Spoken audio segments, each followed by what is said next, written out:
Graças e paz, irmãos. Está bem diferente. Eu estou tentando me adaptar, mas está muito bom. Tá ótimo, obrigado. Gostaria de tratar de um assunto que é pertinente a nós, que é muito importante. É um assunto que nós falamos muito, principalmente na igreja, principalmente aos domingos. Mas, às vezes, eu percebo que pouco sabemos sobre isso, embora seja um dos assuntos mais importantes quanto à nossa vida cristã. Então, para nós nos aproximarmos deste assunto, para nós o entendermos, eu gostaria de começar com uma pergunta bem simples. Qual a tarefa principal da igreja? Nós sabemos que a igreja tem várias tarefas, como corpo de Cristo. Mas qual a tarefa principal? Fazer discípulos. Muito bem, ok. Servir, foi isso? Vocês não estão ouvindo? Não. Mas eu estou gritando, gente. Tá ligado aqui.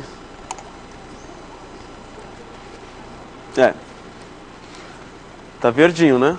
O verdinho é quando tá ligado, né? Verde é sempre ligado. Eu entendi, gostei. Agora sim. Vermelho ou preto, tá ruim. Ok.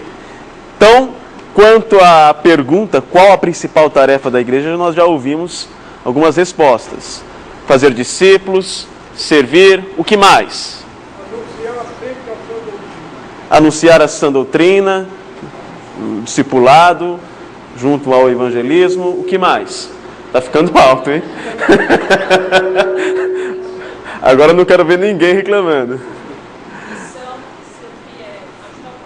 Fazer missões, ajudar o próximo. Muito bem. Eu só não ouvi ainda o assunto que eu vou tratar. Vamos abrir nossas Bíblias no Salmo 67. Eu gosto muito deste salmo. E eu tenho lido sempre. Tem falado muito comigo. Foi a primeira exegese do seminário do Reverendo Maurício. Salmo 67. Ao mestre de canto para instrumentos de cordas. Salmo, cântico. Seja Deus gracioso para conosco e nos abençoe. E faça resplandecer sobre nós o rosto, para que se conheça na terra o teu caminho, e em todas as nações a tua salvação. Louvem-te os povos, ó Deus. Louvem-te os povos todos. Alegrem-se e exultem as gentes, pois julgas os povos com equidade e guias na terra as nações.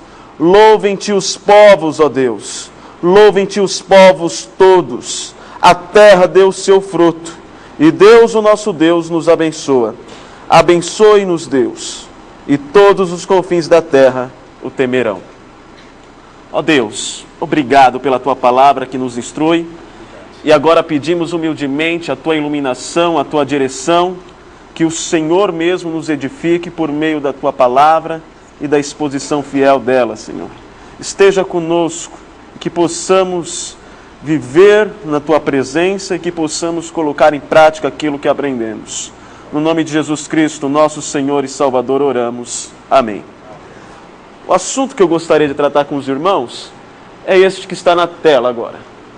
Princípios da adoração.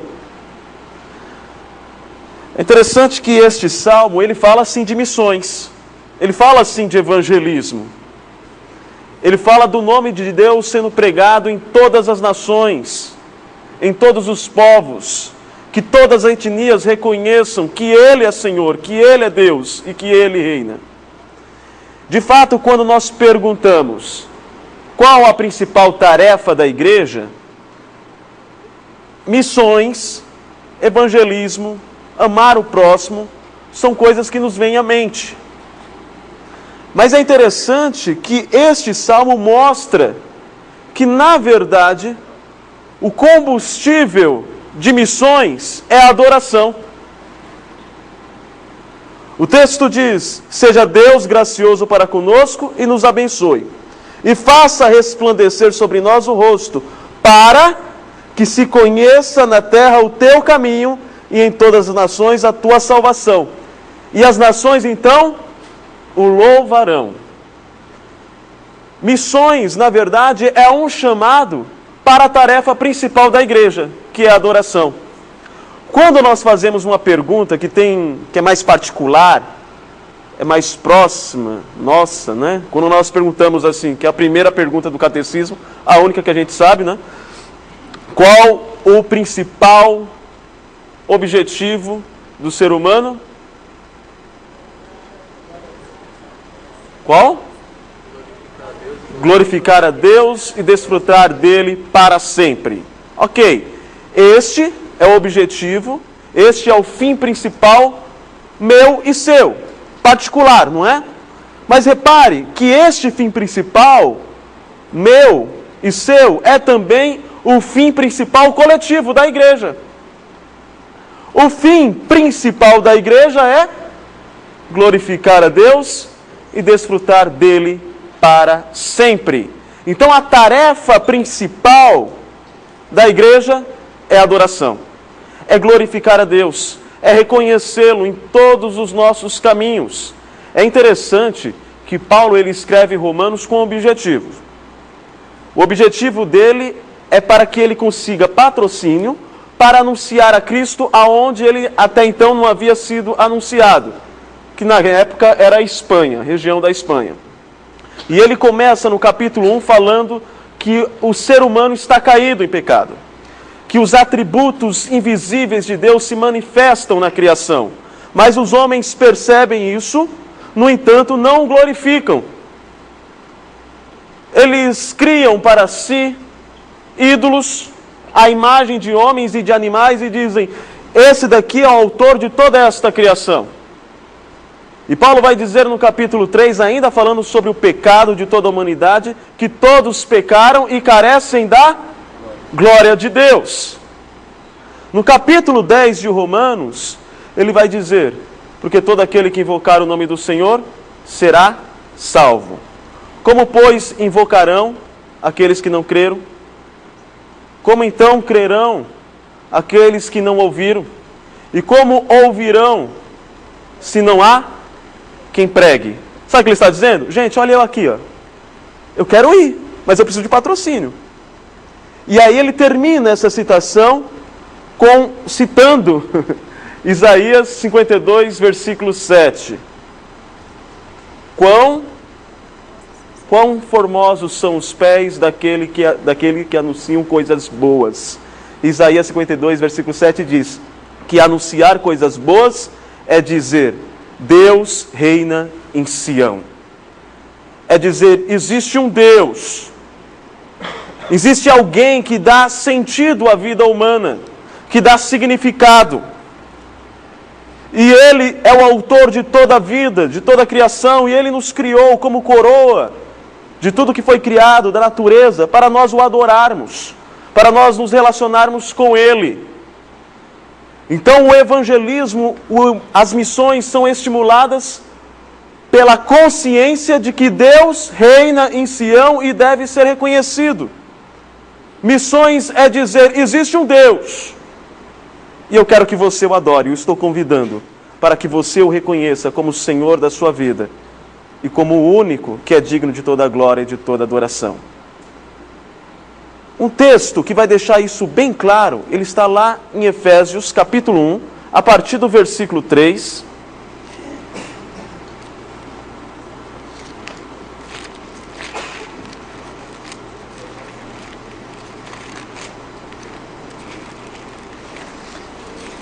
Paulo diz, bendito Deus e Pai de nosso Senhor Jesus Cristo, que nos tem abençoado com toda sorte de bênção espiritual nas regiões celestiais em Cristo.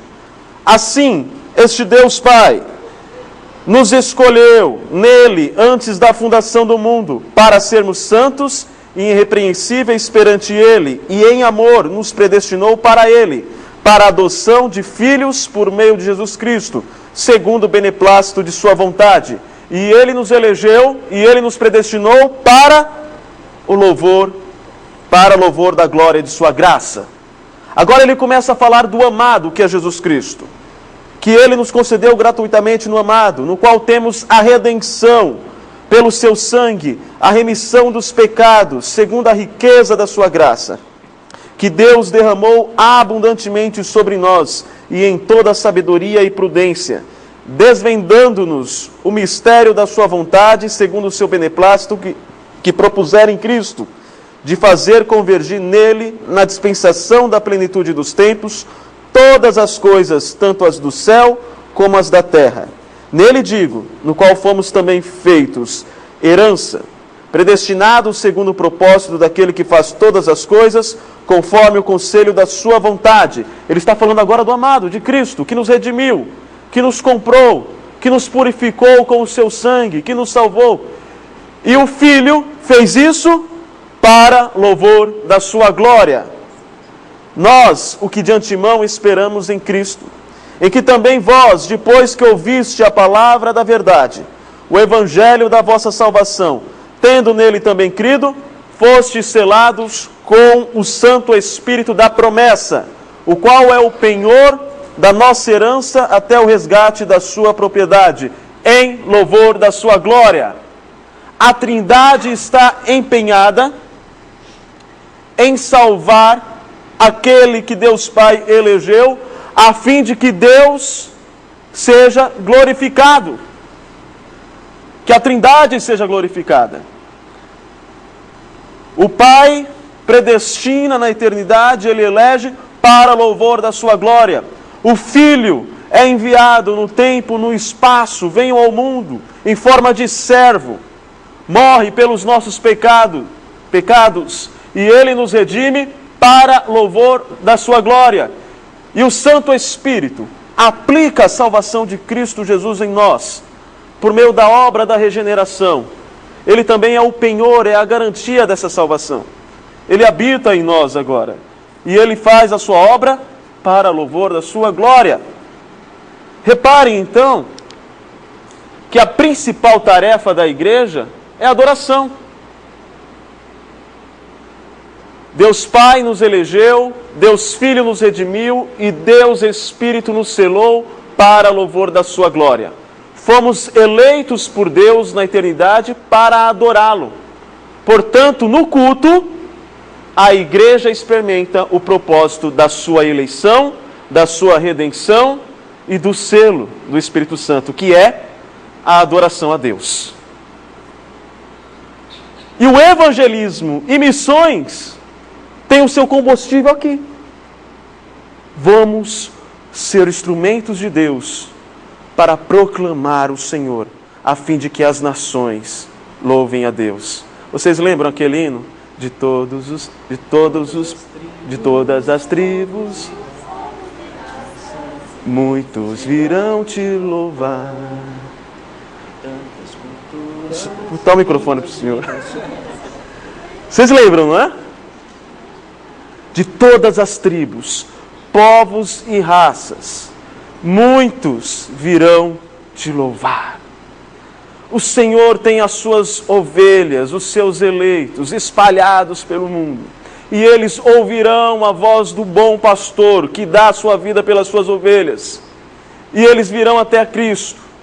E no dia, quando o Senhor consumar a sua obra, quando Ele redimir toda a terra, quando houver novos céus e novas terras, todas as nações estarão juntas para adorar a Deus, para reconhecê-lo. Pois para isso, Ele nos elegeu, Ele nos redimiu e Ele nos selou.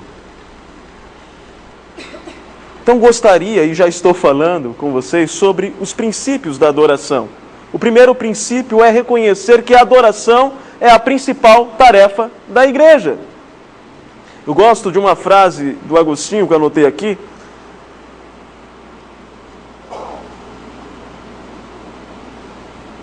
Na verdade está no outro slide, que fala que a adoração ela é uma atitude responsiva. Então ela é a principal tarefa da igreja e ela é uma atitude responsiva. O que isso significa?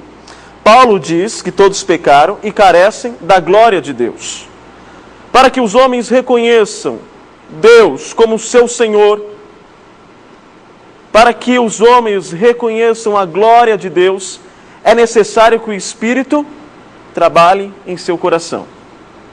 Para que os homens amem a Deus, é necessário que o Espírito os convença do pecado e os convençam de que em Cristo há salvação.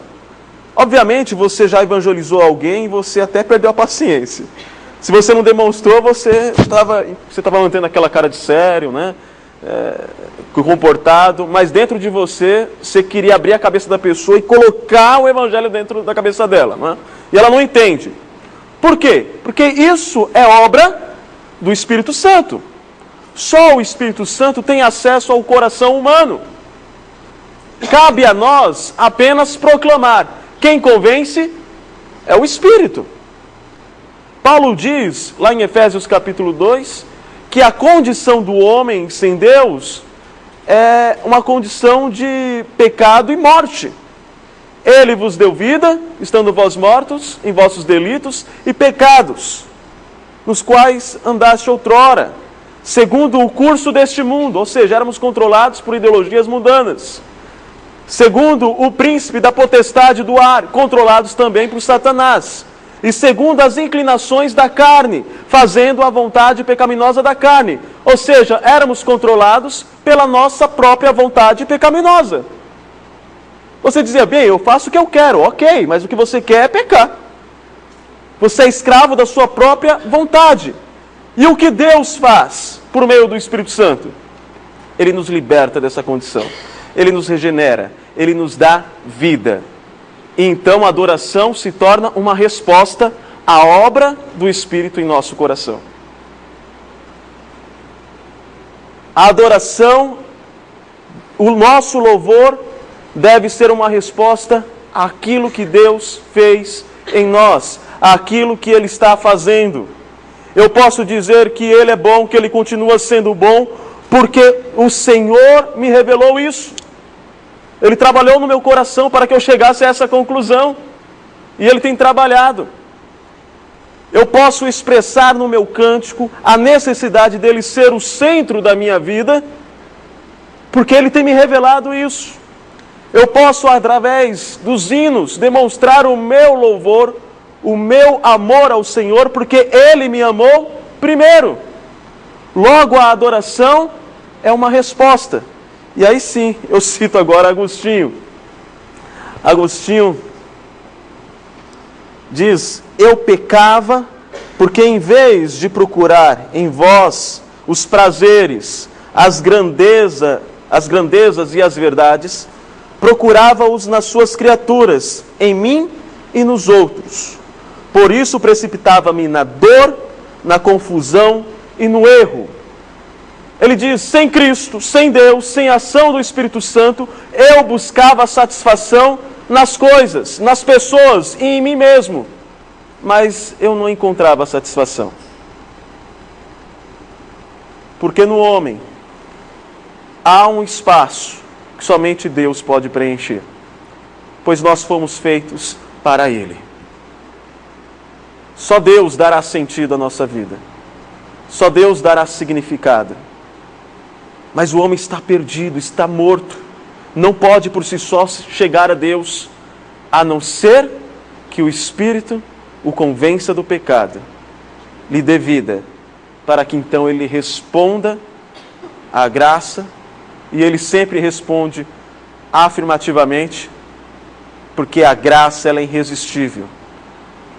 Ninguém vai até Deus com Deus segurando pelo cabelo e arrastando. Agostinho diz que Deus é o sedutor infalível. Ele muda as disposições do coração para que de forma espontânea e amorosa recorramos a Ele. E a nossa adoração é uma resposta desse trabalhar de Deus em nós. E a nossa oração deve ser a oração de Agostinho. Ele complementa, fazei agora que a vossa doçura supere todas as seduções que eu seguia. Que eu vos ame arrebatadamente e abrace a vossa mão com toda a minha alma, para que me livres de todas as tentações até o fim. que eu reconheça que Tu és a minha satisfação, que Tu és a razão do meu viver. E se eu buscar satisfação em Ti, se eu me alimentar mais de Deus, mais da verdade do Senhor, eu não vou ter mais fome de outra coisa. Ele está mostrando que o segredo, até mesmo de termos uma vida santificada, está na adoração, no deleite em Deus. Pois para isso fomos criados, para isso Ele nos regenerou, para que respondêssemos a Ele com uma atitude de adoração. O terceiro e último princípio é que a adoração ela deve ser teocêntrica. Teo, de Deus, cêntrica, de centro. Deus deve ser o centro da nossa adoração. Você diz, bem, isso é tão óbvio. Não parece. E ainda que seja óbvio, não é o que sempre acontece. Na igreja, o púlpito pode se tornar um palco para o ego. E acontece. Daqueles que louvam, daqueles que pregam. O ministério, seja da pregação, seja do louvor, pode ser um ministério com fim em si mesmo, de nos trazer satisfação. Nós nos sentimos bem, somos o centro da atenção, todas as pessoas em volta. E vamos à igreja dizendo, eu vou adorar. Mas na verdade, de fato, vamos adorar, mas não a Deus. Estamos adorando o nosso ego. A adoração teocêntrica, ela reconhece que Deus é o Senhor. E ela é expressa nas letras das músicas e principalmente na nossa atitude. Eu já passei por situações em que já disseram assim, pastor, hoje eu quero louvar a Deus. Ah, que bom, irmão. Então você vai louvar com todo mundo. Não, eu quero fazer um solo. Mas hoje não tem espaço na liturgia. E eu lembro dessa pessoa indo embora para casa. Será que ela queria louvar a Deus? A nossa adoração ela deve ser teocêntrica. Deus no centro. E isso, o nosso coração é enganoso. Mas nós conseguimos perceber se o que fazemos é de fato para Deus ou para nós mesmos, a partir das nossas frustrações. Quando não temos a oportunidade que gostaríamos, ou quando as coisas não saem como nós havíamos planejado, e nós nos frustramos e acabou o culto.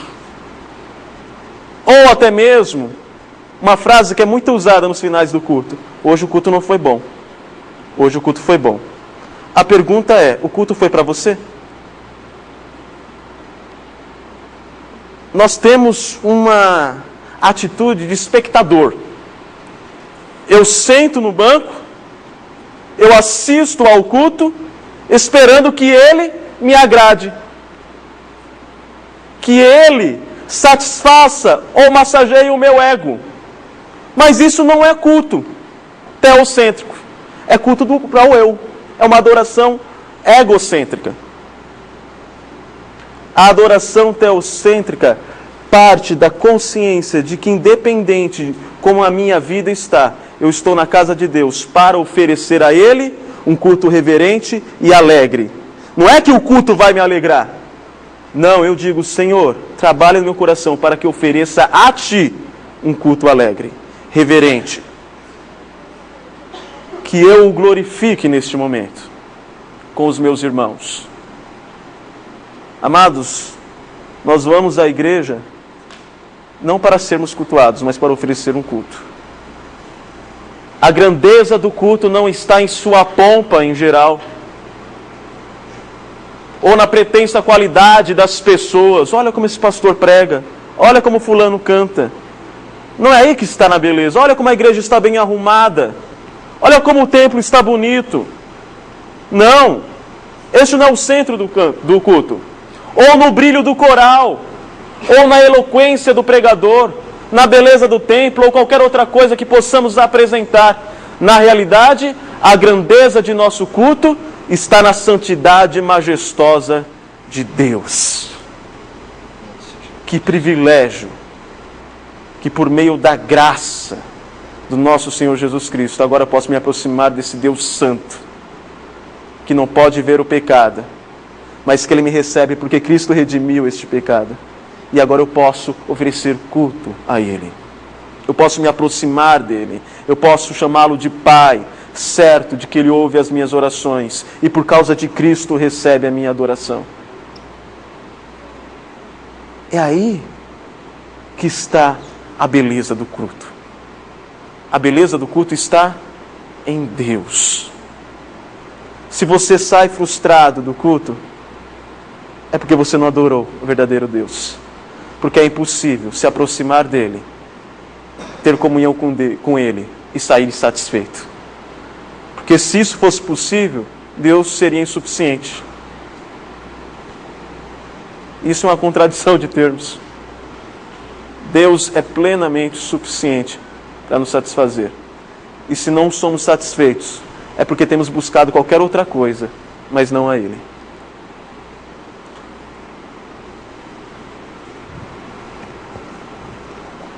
O culto deve ser teocêntrico, Deus no centro. O culto não é horizontal, o culto é vertical. Há pessoas, que vão aquele culto animado, que dança, pula, o indivíduo ele soa, ele sai aliviado. Na verdade ele extravasou. Ele poderia fazer isso muito bem em uma academia. Não foi um culto espiritual. Foi um culto horizontal que tinha a ver com ele. Se você tem este anseio, eu sugiro para você que você se matricule numa academia. Não é? Que você faça alguma atividade física. O culto espiritual, ele é um culto vertical. E nós sentimos satisfação porque estamos desfrutando de fato de Deus. Estamos glorificando, estamos adorando. Logo, a satisfação, o desfrute, ele é consequência de um culto sério ao Senhor. O culto é vertical, prestado com reverência, dedicação, amor e alegria a Deus. O culto verdadeiro não visa agradar homens. O verdadeiro culto não está centrado nos feitos humanos, mas tão somente em Deus. Nós vemos isso até mesmo em testemunhos, Já viram aquele testemunho do bandido, quando eu não era crente, a igreja ama esses testemunhos. Quando eu não era crente, eu fazia parte do... Como que é? Do PCC. E eu roubava, sabe aquela rebelião? Foi eu que liderei. Aquele helicóptero que saiu que foi no presídio resgatar os presidiários, era eu que estava no helicóptero. Eu liderei, depois subi no helicóptero e pilotei o helicóptero. Não é? E aí o helicóptero caiu, eu salvei. Eu me salvei, eu pulei na água, eu nadei, depois eu peguei uma bicicleta, depois eu corri, fiz um triatlo. Não é?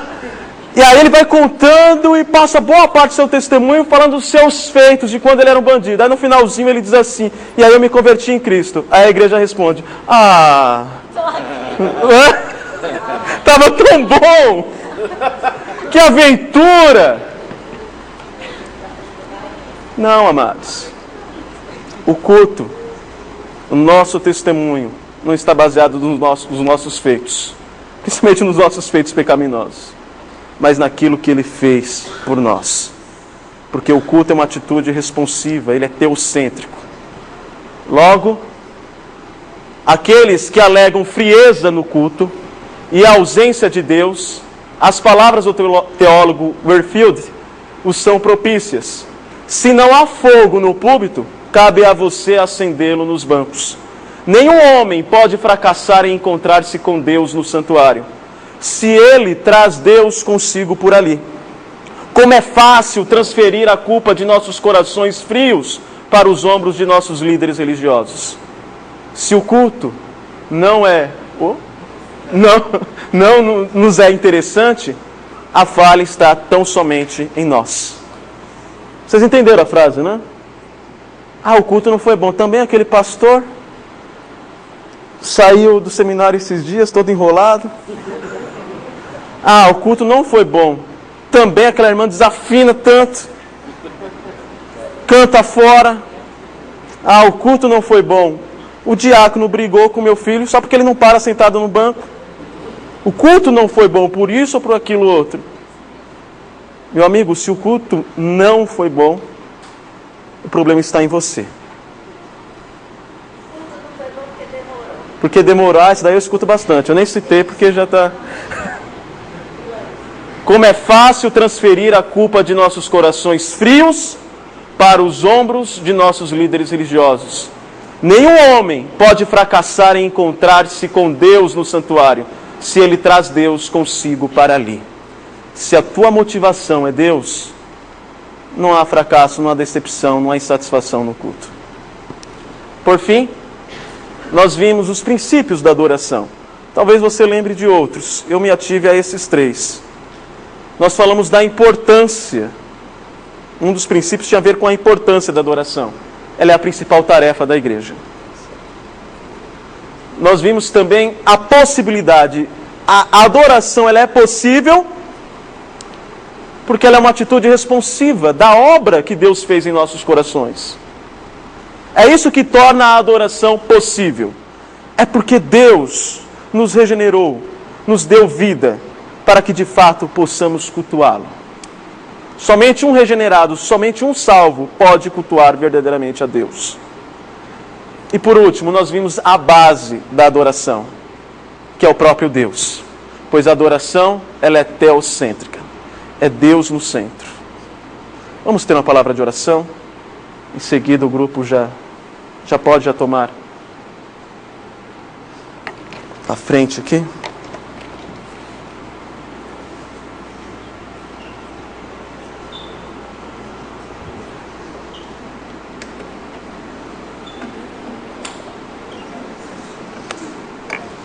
Curve a sua fronte.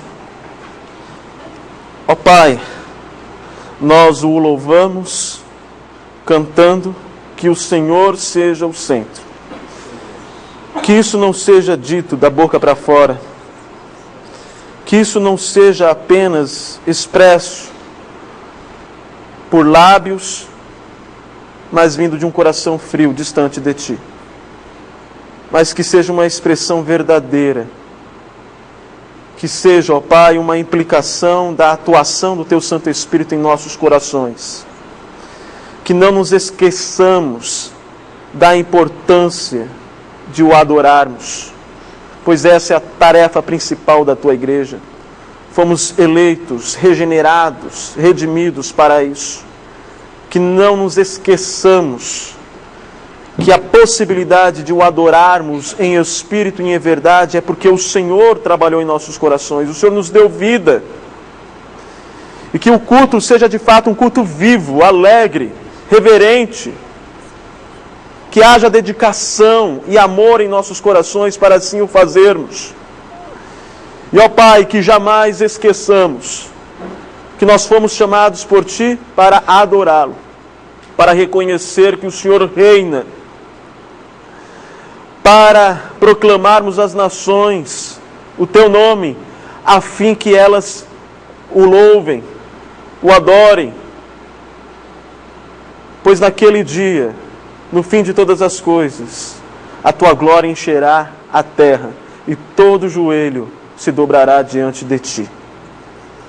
Ó Deus, que nós possamos reconhecer e adorá-lo por tudo aquilo que és e por tudo aquilo que fazes. No nome de Jesus Cristo pedimos esta consciência e pedimos também que o Teu Santo Espírito disponha o nosso coração a oferecermos uma adoração que considere esses princípios que foram expostos. No nome de Jesus Cristo, nosso Senhor e Salvador, oramos. Amém.